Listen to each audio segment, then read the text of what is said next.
Salut, numele meu este Ioani și astăzi o să vă arăt cum mi-am pus pe perete tapet 3D sau plăci decorative din spumă 3D cu o grosime de 6 mm, sunt autoadezive. Cam așa arată o foaie, foarte subțire, foarte moale, are cam 200 de grame și se lipește direct pe perete. Cum spuneam în articolul de pe blog, dacă nu l-ați citit, intrați pe johnny.ro și căutați acolo panouri decorative. O să vedeți un articol despre tipul ăsta de panou pe care l-am cumpărat la 160 de lei de la EMAG. Iar în a treia secțiune a articolului am spus că o să arăt cât de ușor se montează. Este foarte simplu. Eu aici am un perete realizat din var. Dacă dau cu mâna, îmi rămâne pe mână var. Și singura preparație pe care o fac a peretelui este să iau un șervețel umed și să-l șterg puțin.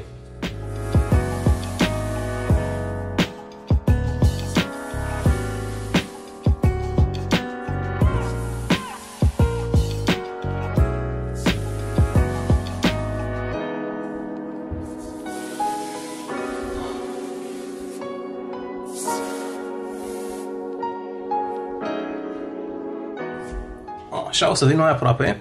Pe acest șervețel a rămas excesul de var care ar fi căzut oricum. Aici este doar un praf de var. Acum o să aștept puțin să se usuce un pic peretele. Între timp o să desfac adezivul. De fapt o să desfac foița de hârtie care protejează adezivul. Să focalizăm pe ea să vedeți exact ce se întâmplă.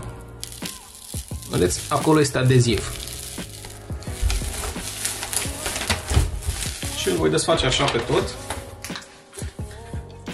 Cele 4 bucăți care sunt deja montate pe perete am avut ceva mai multă grijă atunci când le-am montat, pentru că am vrut să-mi iasă foarte bine.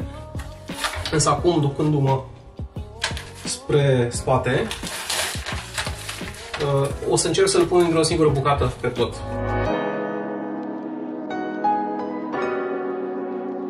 Bun, am descut toată foaia.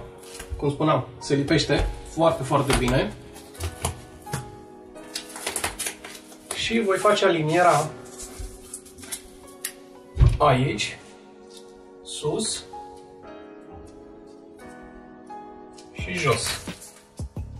Dacă colțul ăsta e drept, o să-l lipesc până sus și apoi